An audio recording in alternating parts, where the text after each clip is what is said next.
கடந்த 10 வருடத்திற்கு இல்லாத அளவுக்கு நிறைய பேர் கனடால இருந்து இப்ப வெளியேற்றப்படுறாங்க. கனடியன் பார்டர் சர்வீஸ் ஏஜென்சி அப்படின்ற சிபிஎஸ்இ பாத்தீங்கன்னா ஒரு வாரத்துக்கு ஆவரேஜா 400 பேரை டிபோர்ட் பண்றோம் அப்படின்ற மாதிரி சொல்லியிருக்காங்க. இந்த வருடம் மட்டும் இதுவரைக்கும் 18,000 பேரை டிபோர்ட் பண்ணியிருக்காங்க. இதுக்கு மொத்தமாக $78 மில்லியன் செலவாயிருக்காம். அது எப்படிப்பா டிபோர்ட் பண்றதுக்கு இவ்வளவு காசு செலவாகும் அப்படின்னு பாத்தீங்கன்னா ஒவ்வொருத்தவங்களையும் டிபோர்ட் பண்ண $3,000 இருந்து $4,000 வரைக்கும் உங்களுக்கு செலவாயிருக்கு. அதாவது இந்த மாதிரி டிபோர்ட் பண்றவங்க ஒவ்வொருத்தவங்களுக்கும் ஒரு எஸ்கார்ட் அரேஞ்ச் பண்ணுவாங்களாம். அவங்க தான் அவங்களுடைய ஹெல்த் இவங்க தப்பிச்சு போகாம எல்லாத்தையுமே பார்த்துப்பாங்க. ஸோ அதனால தான் இவ்வளோ காசு செலவாகுது. இந்த 18,000 பேரில் 9,000 பேருக்கு ஃபார்மலாவே டிபோர்டேஷன் லெட்டர் வந்து அதனால டிபோர்ட் செய்யப்பட்டிருக்காங்க. இதே மாதிரி இன்னும் 30,000 பேர் டிபோர்ட் செய்யப்படுறதா இருக்கு. ஆனா அவங்க எங்க இருக்காங்க என்ன அப்படின்றத இன்னும் கண்டுபிடிக்கல. கண்டுபிடிச்சு டிபோர்ட் பண்ண போறாங்க. சரி, இந்த 19,000 பேர்ல யார் அதிகமாக டிபோர்ட் செய்யப்பட்டிருக்கா அப்படின்னு பார்த்தீங்கன்னா நிறைய பேர் இங்க கனடால ஃபேக்கா ரெஃப்யூஜி கிளைம் அப்பீல் பண்ணி ஃபெயிலியர் ஆயிருந்திருக்காங்க. அவங்க நாட்டை விட்டு போகாதனால தான் அவங்களை இப்போ டிபோர்ட் பண்ணியிருக்காங்க. அப்புறம் ஒரு 7% பார்த்தீங்கன்னா கனடாக்குள்ள கிரைம் பண்ற நிறைய ஆட்களையும் டிபோர்ட் பண்ணியிருக்காங்க. அப்புறம் வேறு சில மக்கள்லாம் பார்த்தீங்கன்னா இந்த ஸ்டடி விசா,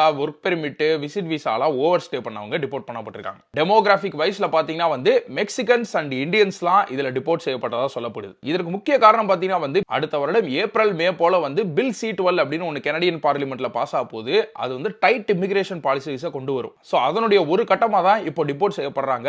அடுத்த வருடம் இன்னும் வெறித்தனமா அது இருக்குமா. 2025 பொறுத்த வரைக்கும் இந்த டிசம்பர் 31 கிட்டத்தட்ட மில்லியன் கணக்கான மக்களுக்கு பெர்மிட் முடிய போது நிறைய பேர் நாட்டை விட்டு போவாங்க அப்படின்ற மாதிரி எதிர்பார்க்கப்படுது. சரி, ஏன் இந்த டிபோர்டேஷன் இந்த வருடம் இவ்வளவு உக்கிரமா இருக்கு அப்படின்னு பார்த்தீங்கன்னா அஃப்கோர்ஸ் எல்லாரும் தெரிஞ்ச விஷயம் தான். கனடாவை பொறுத்த வரைக்கும் கடந்த சில வருடங்களாகவே இமிகிரேஷன் அதிகமா இருக்க காரணத்தினால இங்க உள்ள ஹவுசிங், ஹெல்த் கேர்னு எல்லா இடத்துலயுமே பிரஷர் இருக்கிறதுனால இங்க உள்ள பாப்புலேஷன்ல தேவையில்லாத மக்களை மட்டும் உடனடியாக வெளியேற்றணும் அப்படின்ற மாதிரி இப்ப பண்ணிட்டு இருக்காங்க.